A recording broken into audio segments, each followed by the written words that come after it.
వెండితెర మీద నటించే ఆర్టిస్టులు మాత్రమే కాదు, తెర వెనకాల ఉండి నేపథ్య గాయకులుగా రాణించిన వాళ్ళు కూడా మంచి గుర్తింపుని, ఫ్యాన్ ఫాలోయింగ్ ని సొంతం చేసుకున్న సింగర్స్ ఎందరో ఉన్నారు. అలాంటి సింగర్ల కోవలోకి వస్తారు ప్రముఖ సింగర్ అయిన మను. ఈ పేరుకి కూడా పరిచయం అవసరమే లేదు.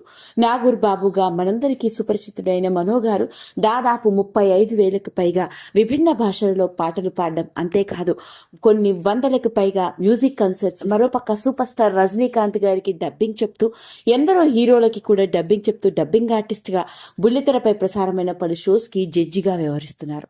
అలా తెలుగు వెండితెరపై నేపథ్య గాయకుడిగా కెరియర్ ని ప్రారంభించి ఎన్నో భాషల్లో పాటలు పాడి సింగర్ గా మనందరికీ సుపరిచితుడు. అలాంటి మనో గారికి సంబంధించిన ఎన్నో రకరకాల విషయాలు మనం సోషల్ మీడియా కథనాల ద్వారా తెలుసుకుంటూనే ఉన్నాము. మరి ఈ రోజు ఈ వీడియోలో నేను మీ ముందుకు తీసుకొస్తున్నారా అంటే ఇంకొక ఆశ్చర్యకరమైన విషయం. ముఖ్యంగా మనో గారి వ్యక్తిగత జీవితంలో ఆయన ఇద్దరు కొడుకులు ఏం చేస్తున్నారో, ఆయన కూతురు గురించి మీకు తెలియని కొన్ని ఆశ్చర్యకరమైన విషయాన్ని ఈ వీడియోలో చూసేద్దాం. ఇక సింగర్ గా ఆయన కెరియర్ ని ప్రారంభిస్తూ రాణిస్తున్న రోజుల్లోనే మనో గారు పెళ్లి చేసుకోవడం జరిగింది. ఆయన భార్య పేరు జమీలా రాణి. ఇక మనో గారికి 3 పిల్లలు, 2 కొడుకులు, 1 కూతురు.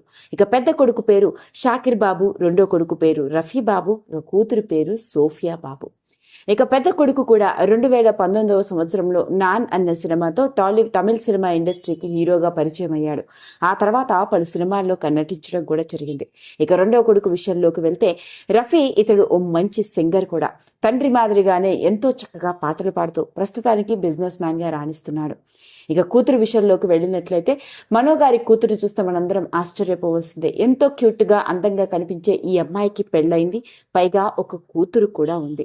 ఇక మనో గారి కూతురు పేరు సోఫియా. ఆ మధ్య కాలంలో చెన్నైలో అంగరంగ వైభవంగా జరిపించిన తన కూతురు పెళ్లికి సినిమా ఇండస్ట్రీలోని సినీ సెలబ్రిటీస్ అందరూ హాజరై సందడి చేసినవైన. మరి అలాంటి మనో గారి వ్యక్తిగత జీవితానికి సంబంధించిన విషయాల్లో ఈ మధ్య కాలంలో వెలుగులోకి వచ్చిన విషయం, ముఖ్యంగా ఆయన 2 కొడుకులకు సంబంధించిన కొన్ని ఆశ్చర్యకరమైన విషయాలు. అవేంటయా అంటే, మనో గారి 2 కొడుకులు షాకిర్ బాబు మరియు రఫీ బాబుల మీద పోలీసు కేసు నమోదైందన్న వార్త సోషల్ మీడియాలో పెద్ద సెన్సేషన్ ని క్రియేట్ చేసింది.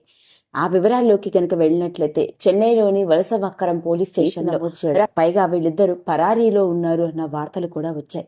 ఇక ఇంతకీ ఏం జరిగిందయా అంటే, ఓ హోటల్ దగ్గర మన సింగర్ మనో గారి 2 కొడుకులు అతడి స్నేహితుడితో కలిసి కూర్చోవడం, పైగా అక్కడికి వచ్చిన కొంతమంది కాలేజీ స్టూడెంట్స్ మధ్య వీళ్ళిద్దరి మధ్య వాగ్వివాదం ఏర్పడడంతో ఆ గొడవల్లో మనో గారి 2 కొడుకులు అక్కడికి వచ్చిన కాలేజీ స్టూడెంట్స్ పైన దాడి చేశారని, అంతేకాకుండా వాళ్లపై దుర్భాషలాడారు అంటూ, ఆ దాడి క్రమంలోనే గాయపడ్డ వాళ్ళ నుంచి తప్పించుకోవడానికి సింగర్ మనో గారి 2 కొడుకులు పరారీలో ఉన్నారు అంటూ రకరకాల వార్తలు సోషల్ మీడియాలో పెద్ద సెన్సేషన్ ని క్రియేట్ చేశాయి.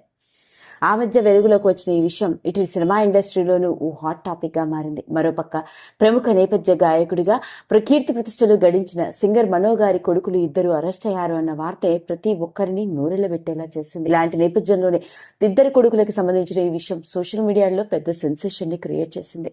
ఇక కూతురు విషయంలో గనుక వెళ్ళినట్లయితే, కూతురు సోఫియా నదీమ్ అనే వ్యక్తిని అంగరంగ వైభవంగా పెళ్లి చేసుకుంది. పెళ్లైన తర్వాత ఈమెకి ఒక కూతురు కూడా పుట్టింది. ప్రస్తుతానికి వీళ్ళిద్దరూ అమెరికాలో సెటిల్ అవ్వడం జరిగింది. అదండి అసలు సంగతి. అలా వెండితెరకి నేపథ్య గాయకుడిగా, డబ్బింగ్ ఆర్టిస్ట్ గా, అంతేకాకుండా సపోర్టింగ్ ఆర్టిస్ట్ గా మనందరికీ సుపరిచితుడైన సింగర్ మనో గారి వ్యక్తిగత జీవితానికి సంబంధించిన విషయాల్లో, ముఖ్యంగా ఆయన 2 కొడుకుల గురించి బయటపడే ఈ షాకింగ్ నిజం ఇప్పుడు అందరినీ నోరెళ్లబెట్టేలా చేస్తోంది. ఓ పక్క మనో గారు కీర్తి ప్రతిష్టలు గడించిన సింగర్ గా రాణిస్తే, అదే కుటుంబానికి చెందిన ఆయన 2 కొడుకులు వెండితెరపై నటులుగా రాణించాల్సిన వాళ్ళు ఇలా అనూహ్యమైన రీతిలో వాళ్ళిద్దరిపై పోలీసు కేసు నమోదైందని, వాళ్ళిద్దరిని పోలీసులు అరెస్టు చేశారు అంటూ వచ్చిన వార్తే ఓ హాట్ టాపిక్ గా మారింది. వీడియో కనుక మీకు నచ్చినట్లయితే లైక్ చేయండి, షేర్ చేయండి, సబ్స్క్రైబ్ చేసుకోండి. మరిన్ని వీడియోస్ కోసం పక్కనే ఉన్న బెల్ ఐకాన్ని నొక్కడం మాత్రం మర్చిపోకండి.